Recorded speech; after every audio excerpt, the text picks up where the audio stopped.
Hello YouTube, fifth time lucky, right? Yeah, yeah.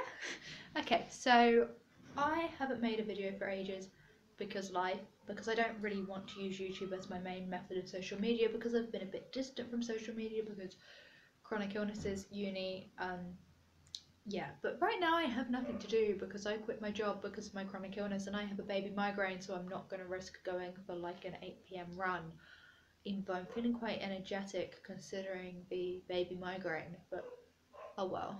Need to look after my body. My head hurts. So today I'm gonna talk about the movie To the Bone, which I watched earlier today out of general intrigue. A lot of people in the eating disorder community have been talking about it lately. It's a big thing in our little bubble. I don't know if it's a big thing outside of our little bubble yet, but definitely within our little bubble, it's a big thing. And I've made a post-it note of talking points so I remember all of them because my brain is non-functional right now. Because yay, love my life. Okay, first things first. If you're easily triggered, if you're in a really vulnerable place, do not watch this movie. It is not a very triggering movie. I actually found it very minimally triggering. Definitely no more than I'm already triggered on a regular basis, but generally because of things that are going on in my life right now.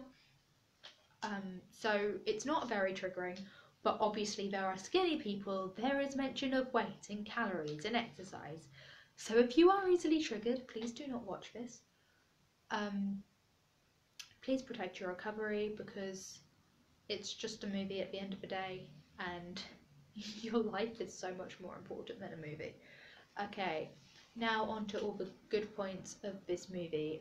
Number one, it's the diversity of the characters. They had a person of colour and a male in the treatment centre that Ellen went to, and I found that really great because most movies don't do that. Most movies just portray the stereotypical middle class white girl eating disorder thing rather than showing that eating disorders do affect people of all shapes and sizes. So this movie definitely gets a thumbs up for that because, you know, it did something that most movies don't, and it showed the truth behind eating disorders. So I guess the second point does feed into this in that it wasn't typical of a movie about eating disorders. A lot of movies about eating disorders show this whole miraculous recovery journey in which life is all sunshine and rainbows after, or they go in the other way in which someone dies and life is awful. This wasn't that movie. This found a nice balance between that, and I guess it showed, well, what the reality is for most people. It showed that you have to choose recovery and no one can sweep you off your feet and save you from your recovery. And I was slightly worried that it was going to be that movie at first, especially with the insertion of Luke, but swiftly it became true to me that it wasn't that movie, and it was wonderful because it wasn't that movie. But if you want that movie in which someone miraculously recovers, do not watch this movie because you're definitely not going to get that. And if you want that movie in which someone dies, also do not watch this movie because you are not going to get that. Sorry, spoiler alert. She doesn't die, she doesn't miraculously recover. Take your pick of what else could happen. Yeah, so it showed that eating disorder recovery was a choice, which I have already touched upon. But basically it showed her, you know, being forced into recovery and obviously not making any progress, because that's what happens when you're forced into recovery. It makes, honestly, it just winds me up when, like, on social media people are like, oh, forced recovery. That's not recovery, that's I'm gonna eat until I get to a healthy weight and get out of here and then I'm gonna stop eating again. That's not recovery. And it really did show that recovery is a choice, and it showed us that sometimes you have to get to rock bottom, or whatever rock bottom may be for you at that time, in order to recover, because the second she reached rock bottom, it all came to her.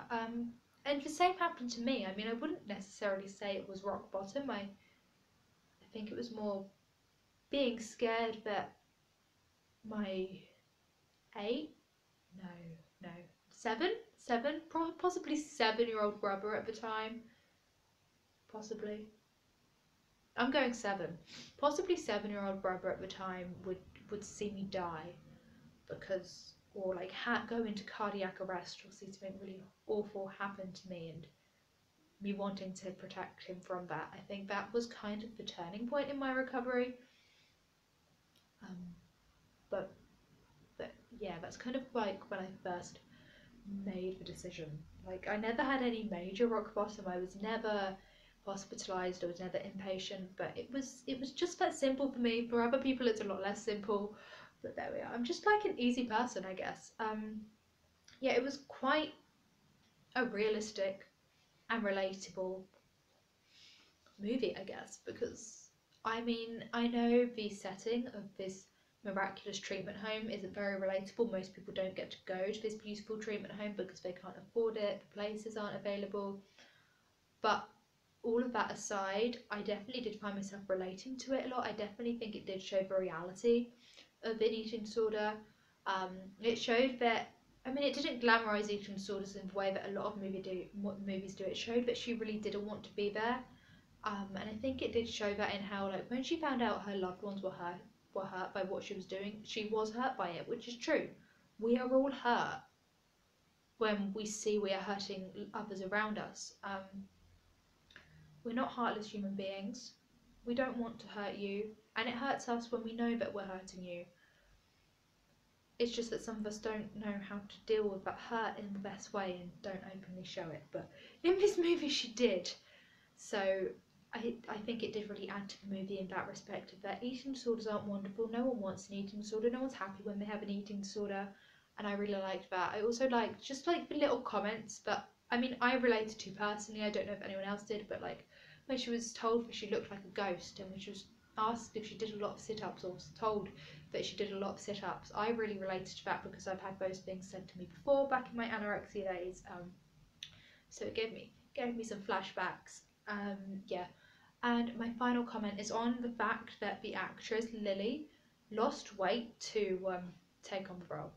From an acting perspective, I have no problem with this.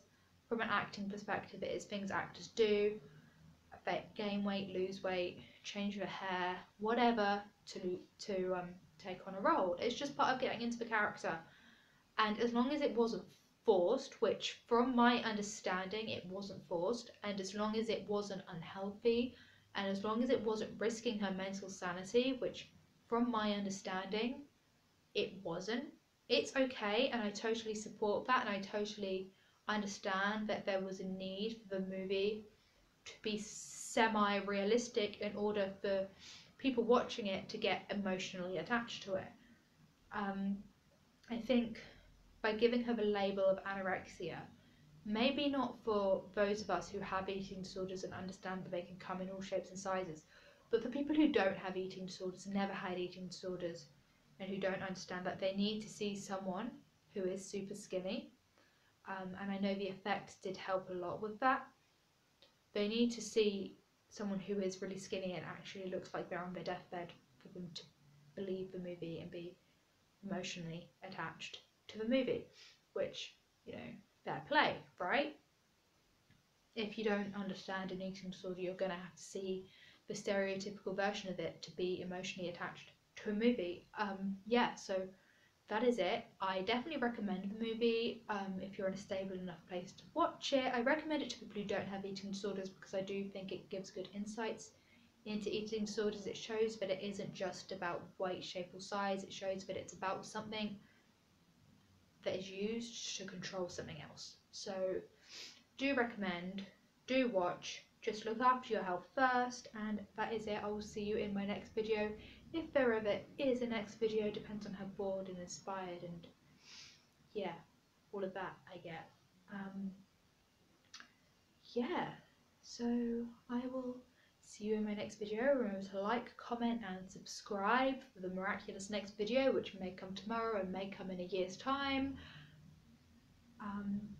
And have a good day, morning, evening, whatever time it is when you're watching this.